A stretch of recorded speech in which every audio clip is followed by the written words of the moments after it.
Federico Vitici. How you doing today? Hello, I am doing really well. I've been doing a bunch of writing, and I feel like I'm catching up to on my to-do list and on my notes in Obsidian, like all of these to-do and ideas that I had left for myself, and I'm now sort of catching. It's been a long process in terms of like getting back to work after the holidays, launching the starter pack event, getting all the writing done for the starter pack event, and now I feel like I'm ready for the spring finally.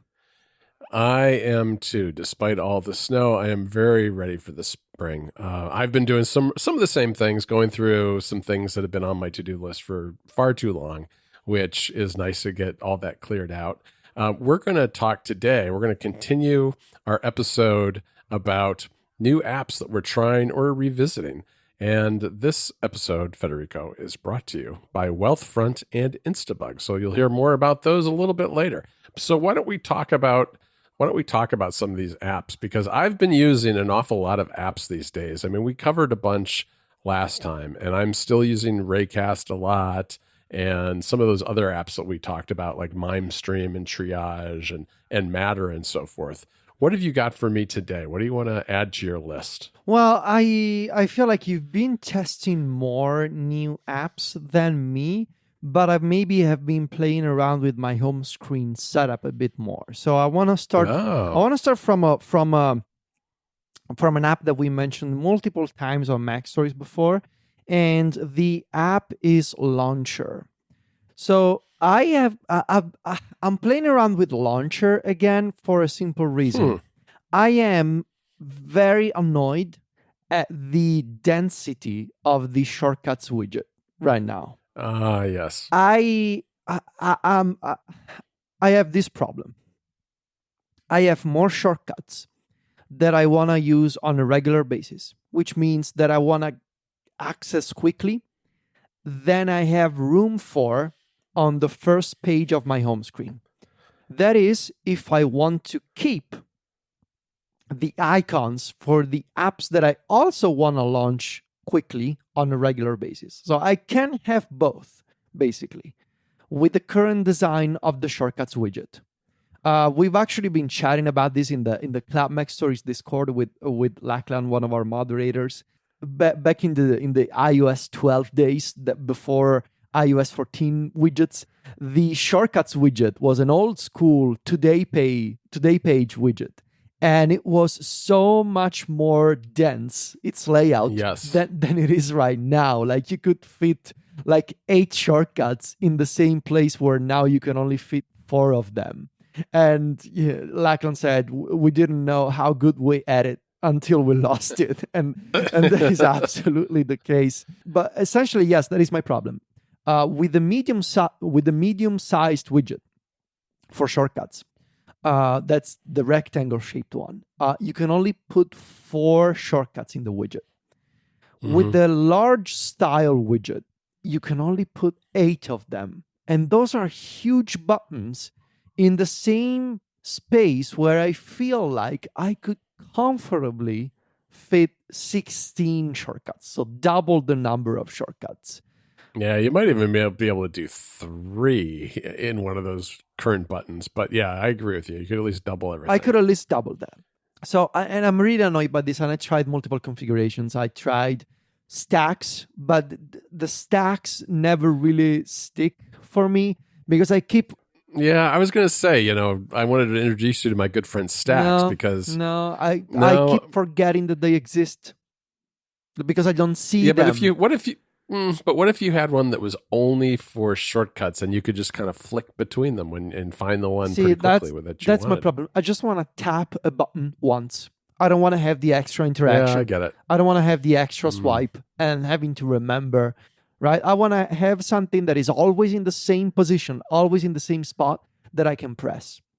So I was going to say multiple pages is your other friend, but you're not going to do that either. Exactly. So I'm not going to even suggest it. Exactly. So the solution to this, because there are so many advantages to the shortcuts widget. For example, the shortcuts widget is the only one is one of the few ones, not the only one, because the contacts widget works the same way.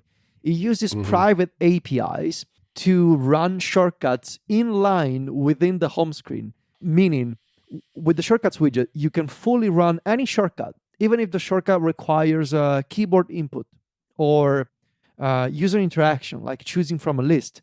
It works on the home screen. It doesn't take you to the Shortcuts app. So there are so many advantages to the Shortcuts widget.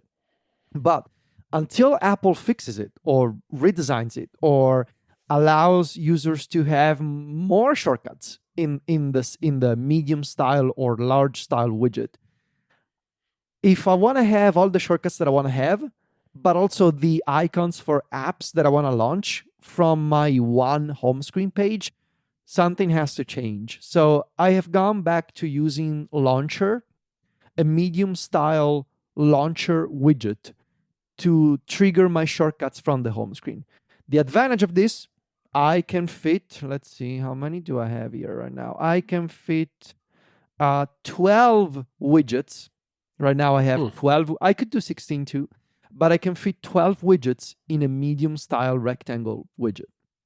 The disadvantage of this, these shortcuts, they leave the home screen and they open the Shortcuts app because they're launching a URL scheme. So I have to give up the convenience of the Shortcuts widget, but the launcher widget actually looks nice because the developer Greg Gardner built, and this is very meta, so bear with me, but the developer of Launcher built a shortcut that lets you quickly add one of your shortcuts to the widget. And the benefit of that is that you keep the same icon and the same color and the same name of the shortcut that you want to trigger. Yeah, that's nice. That's nice. And the launcher widget, it lets you do sort of the fake home screen transparency. The method that basically involves taking a screenshot of your home screen and then overlaying that one with the launcher widget. But the net effect of it is the launcher widget now actually looks transparent on my home screen. So what it looks like right now, I'm looking at it, it feels like I have my media apps at the top, a transparent launcher widget with 12 shortcuts icons in the middle, and my communication and work apps at the bottom. Again, this is not ideal because these icons, when I tap on them, they leave the home screen. But at the very least, I can keep using one home screen page and I have all the apps that I want to use and I have all the shortcuts that I want to use. Oh, that is good. That is good. I feel like Apple is long overdue now to fix some of this stuff. I mean, it's all kind of a pile of hacks. I mean, Greg's app is great, but the fact that you have to make them look like icons, have basically a screenshot overlaid on your wallpaper, and the whole issue with when you want to do custom icons and how that all runs with shortcuts. I just feel like there's a lot of room here to make these customizations native and part of the system, and they really should at this point. Yeah. This episode of App Stories is brought to you by Wealthfront. We all have regrets, and for a lot of people, not starting to think about their financial future or retirement earlier in life is one of them. The great thing about getting started with investing earlier in life is that you have more time to build your wealth. Instead of putting off your financial future, go to wealthfront.com. You can start investing in no time with Wealthfront's classic portfolio, or make it your own with things that you care about, like socially responsible funds, technology, or hundreds of other investments. Wealthfront was designed by financial experts to help you turn your good ideas into great investments without the hassle of doing everything yourself. Don't want to spend hundreds of hours trying to lower your tax bill? They help you do that. Not sure how to rebalance your portfolio or what rebalancing is? They do it for you automatically. Wealthfront is trusted with over $28 billion in assets, helping nearly 500,000 people build their wealth. And the best part is their product is simple and powerful. It has 4.9.5 stars in the Apple App Store. To start building your wealth and get your first $5,000 managed for free for life, go to wealthfront.com/appstories. That's WEALTHFRONT.com/appstories to start building your wealth. Go to wealthfront.com/appstories to get started today. Our thanks to Wealthfront for their support of the show. All right. You tell me, what have you been playing with? Well, we've talked before about outlining apps and how we were surprised that there weren't that many good ones. And I'm always on the outlook for this sort of thing. There are outlining apps out there. I'm well aware of things like Omni Outliner, but I've always looked for one that's on all platforms, works with Markdown, and is just really simple and lightweight. And I found one that's quite good. It's called Zavala, and it's open source and free. And it has all those little nice touches that you want in an outlining app, like you can tab from anywhere inside the line, and it moves the whole line over instead of putting a tab character in the middle of your sentence. So it's got all that stuff. It's really lightweight. It allows you to export in Markdown, for instance, or OPML. What it doesn't do, which I don't like, is it doesn't give you access to the files themselves. It syncs across the iPhone, iPad, and Mac, but it's kind of like Ulysses in that way, where the file structure is hidden away from you, and it's not part of any file provider, which I don't really personally like, but it works quite well.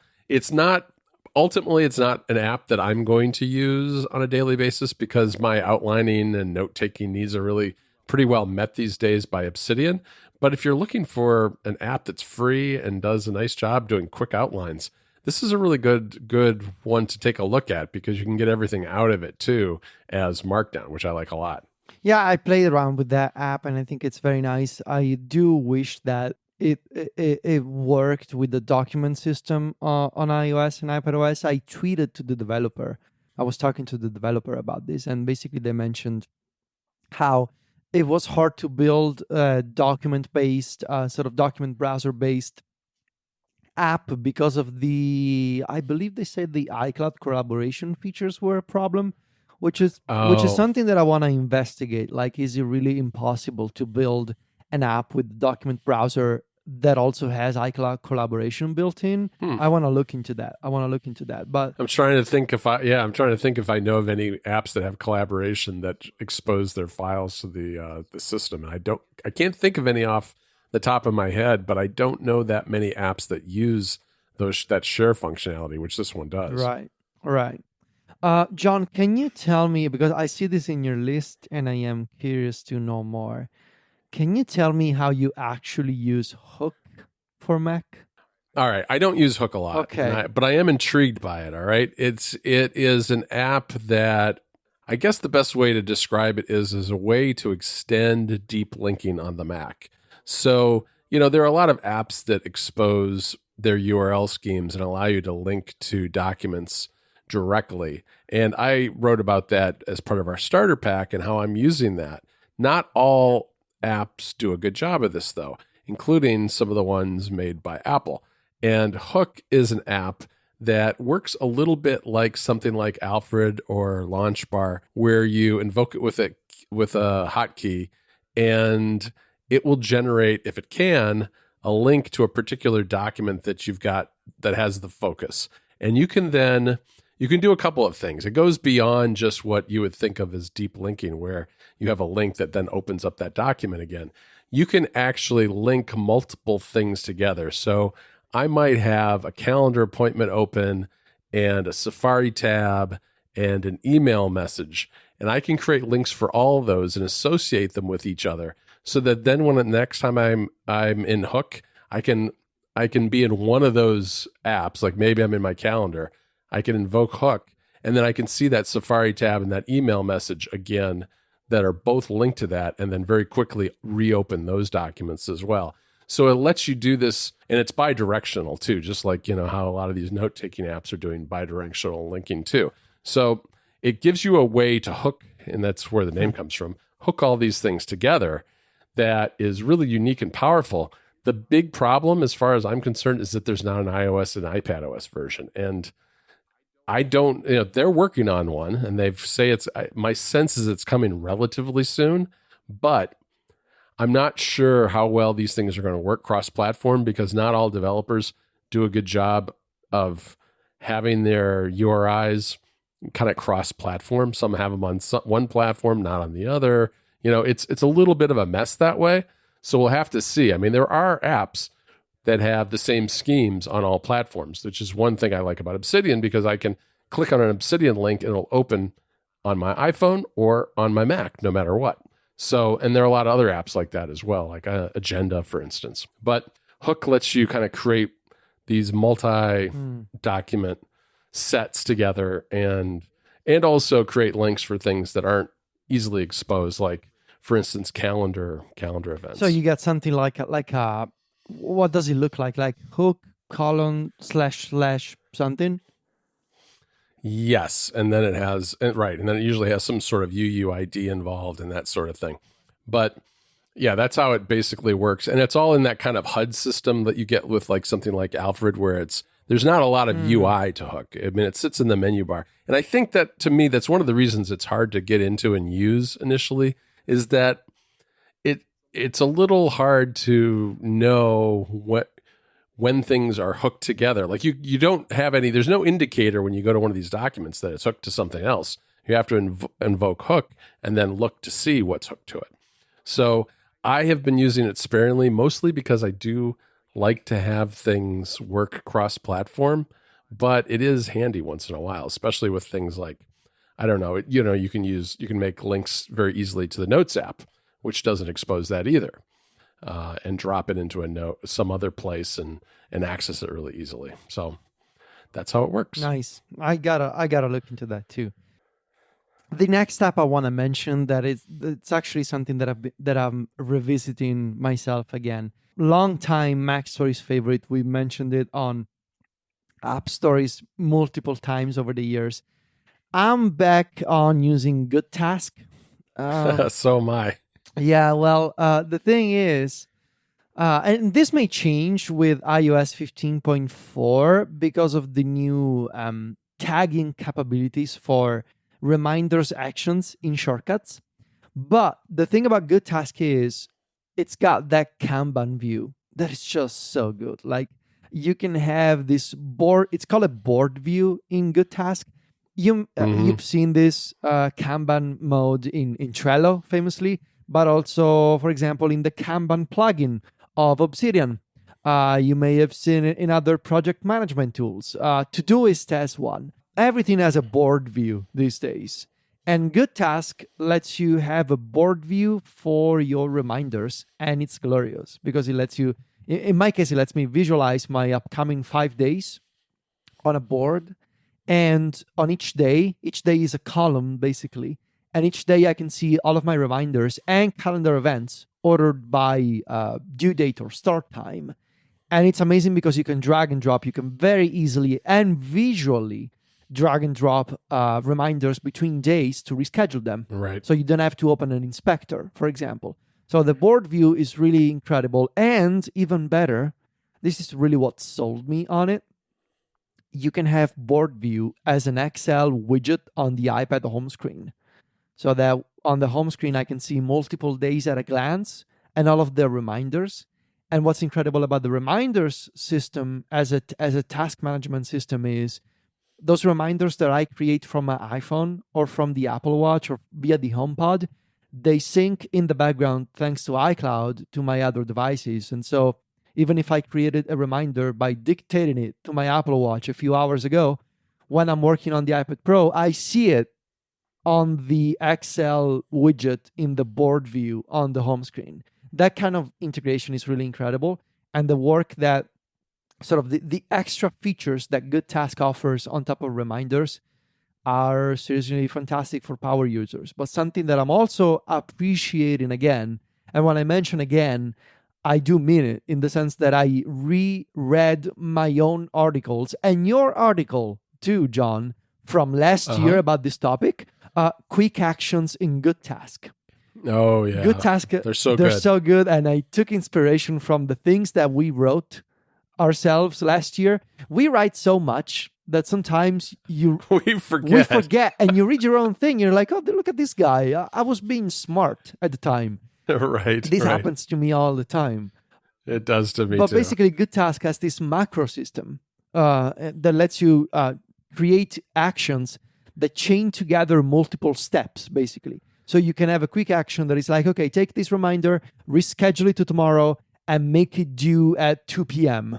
And that can be a single action that performs, that changes multiple attributes of a reminder. Right. And those quick actions, you can use them just by right-clicking anywhere in Good Task. You can choose to see quick actions in the context menu on the iPad, so that it's super easy. You just right-click on the trackpad, and you just run a quick action for the selected reminder, and it's fantastic.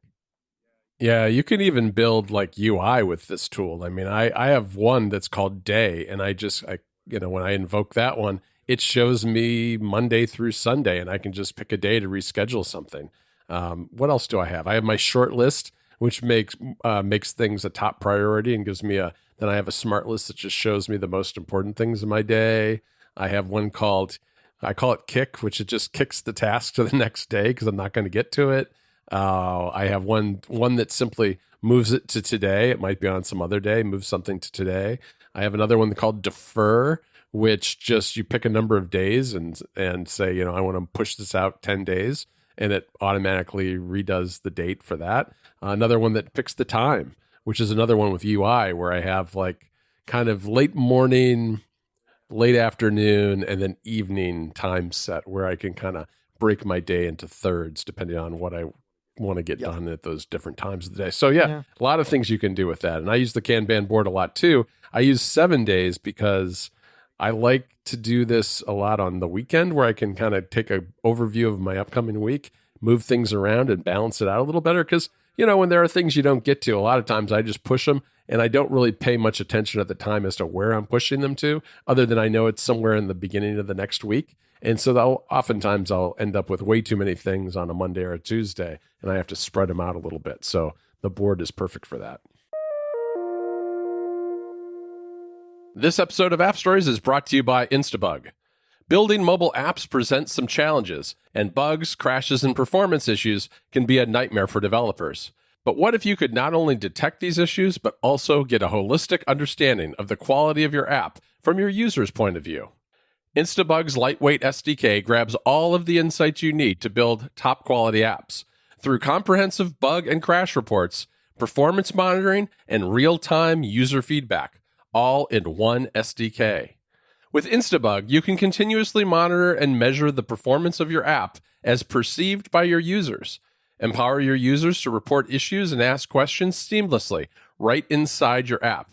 Get all of the information you need about bugs, crashes, and other issues, and get them fixed in record time, all with a focus on privacy and security.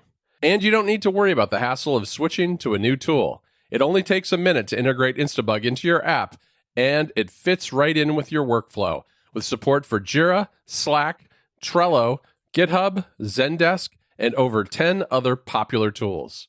Join over 25,000 top mobile developers around the world who use Instabug to ship high-quality apps. Go to try.instabug.com/appstories. Again, that URL, so they know you came from the show, is try.instabug.com/appstories. Our thanks to Instabug for their support of the show. All right, Federico, I want to talk to you about Infuse, which is a media playback app that's on, all the devices. I mean, it's on the Mac, iPhone, iPad, and Apple TV, and it's for playing video. And I've been looking at it again. I go back to this app periodically. I use Plex, I use channels, I use all those things to kind of play my own media files on my Apple TV.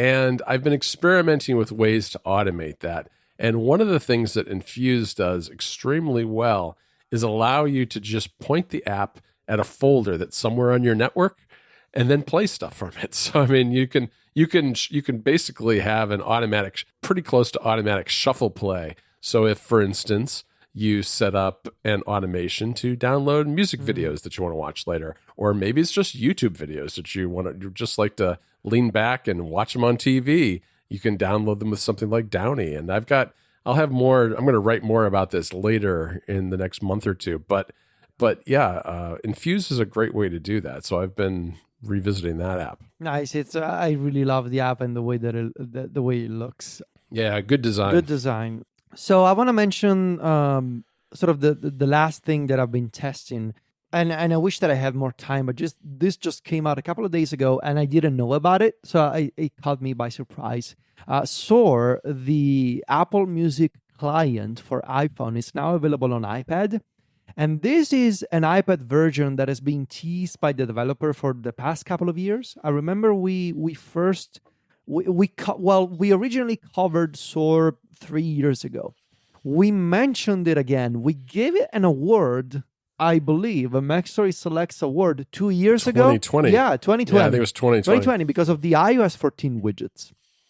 And I remember at the time the developer was already teasing the iPad version. Well, this iPad version is now out, and it's really fascinating because it's got this 3-column layout that Marvis, for example, doesn't do. So you have sidebar, you have your content in the middle, and you have the player, the now playing view on the right side as a column. So on the iPad, you can, especially on an iPad Pro, you can comfortably use these 3 sections all at once. So you don't have to, like Marvis, for example, it's not exactly iPad optimized, and Marvis has this custom, it's not even a sidebar, like this UI to switch between sections that sort of floats on top of everything else. I don't really like it. I prefer Source approach with a native sidebar. And the now playing view pinned to the right side of the screen, that's exactly how I wish that the music app worked on the iPad as well, like the Apple Music app. I want to have this like concurrent view with all these elements shown on screen at the same time. What I also think, like I've been using Marvis for the past several months, so I kind of forgot how similar and different Soar was. Soar can also scrabble things to Last.fm, so that's good. Right. The way that so it also has the ability to let you create like custom sections, like in Marvis. And one of the things that Soar does is these magic mixes, which are like smart playlists. There is a fundamental difference in the way that these magic mixes work in Soar as opposed to custom playlists in Marvis.